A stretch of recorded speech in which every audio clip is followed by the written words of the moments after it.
दोस्तों, आप सभी को पता है कि भारत देश में हिंदू कानून के अनुसार हिंदू व्यक्ति एक से ज़्यादा शादी नहीं कर सकता। यदि पहली पत्नी की मृत्यु हो जाती है तो उसके बाद वह दूसरी शादी कर सकते हैं या फिर पहली पत्नी को तलाक देकर दूसरी शादी कर सकते हैं। इस केस का नाम था Kanaklata Dwivedi versus state of Odisha.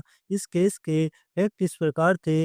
Niranjan Dwivedi सरकारी कर्मचारी था। उसने एक महिला से शादी की थी। पहली पत्नी के जीवित रहते उसने दूसरी महिला से शादी कर ली। आप सभी को पता है कि हिंदू व्यक्ति एक समय पर एक महिला से ही शादी कर सकता है, इसलिए उसके द्वारा की गई दूसरी शादी अवैध थी। जब भी निरंजन द्विवेदी की मृत्यु हो जाती है, तो उसकी सेकंड वाइफ कहती है कि मेरे पति की मृत्यु हो गई है, इसलिए मुझे पेंशन मिलनी चाहिए। लेकिन सरकारी अथॉरिटी ने दूसरी पत्नी को पेंशन देने से मना कर दिया।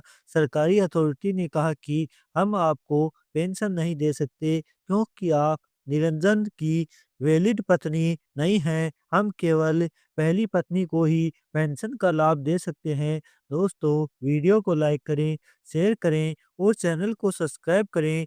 दूसरी पत्नी द्वारा हाई कोर्ट में रिट पिटीशन फाइल की गई। हाई कोर्ट ने सरकारी अथॉरिटी को आदेश दिया कि आप इस मामले को दोबारा से डिसाइड करो, लेकिन सरकारी अथॉरिटी ने कहा कि हम इनको पेंशन का लाभ नहीं दे सकते क्योंकि इनकी शादी अवैध थी। जब यह मामला वापस से हाई कोर्ट के समक्ष गया, तो हाई कोर्ट की सिंगल बेंच ने इस मामले की सुनवाई करने से इनकार कर दिया। फिर यह मामला दो जजेज की बेंच के समक्ष सुनवाई के लिए प्रस्तुत हुआ। दूसरी पत्नी ने हाई कोर्ट में कहा कि सर, मुझे पेंशन मिलनी चाहिए। उसने हाई कोर्ट में दूसरी महत्वपूर्ण बात यह कही कि मैं मानती हूँ कि मेरी शादी पहली पत्नी के जीवित रहते हुई थी, लेकिन निरंजन की पहली पत्नी की मृत्यु हो गई है, तो मैं ही निरंजन की वास्तविक पत्नी कहलाऊंगी। तीसरी महत्वपूर्ण बात यह कही कि निरंजन की पहली पत्नी के बच्चा नहीं था, इसलिए निरंजन ने मेरे से दूसरी शादी की थी।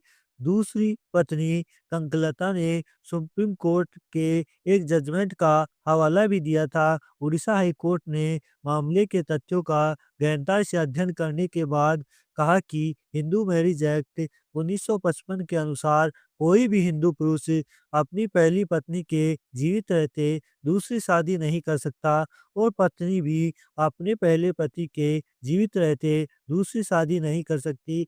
इसलिए यह शादी शुरू से लेकर एंड तक अवैध मानी जाएगी। इसलिए हम आपको निरंजन द्विवेदी की पत्नी का दर्जा नहीं दे सकते। दूसरी महत्वपूर्ण बात, हाईकोर्ट ने कहा कि आप पेंशन रूल्स की बात कर रही हैं कि उसमें वाइफ्स शब्द लिखा हुआ है। इस शब्द का अर्थ यह नहीं कि यदि किसी व्यक्ति के एक से अधिक पत्नी है तो उन सभी को पेंशन का लाभ दे दिया जाए, क्योंकि यह तो हिंदू मैरिज एक्ट के विरुद्ध हो जाएगा। इसलिए हम आपको पेंशन का लाभ नहीं दिला सकते। तीसरी महत्वपूर्ण बात, कोर्ट ने यह कहा कि यदि पहली पत्नी के बच्चे का जन्म नहीं होता है तो उसके आधार पर सेकंड मैरिज को वैलिड नहीं माना जा सकता।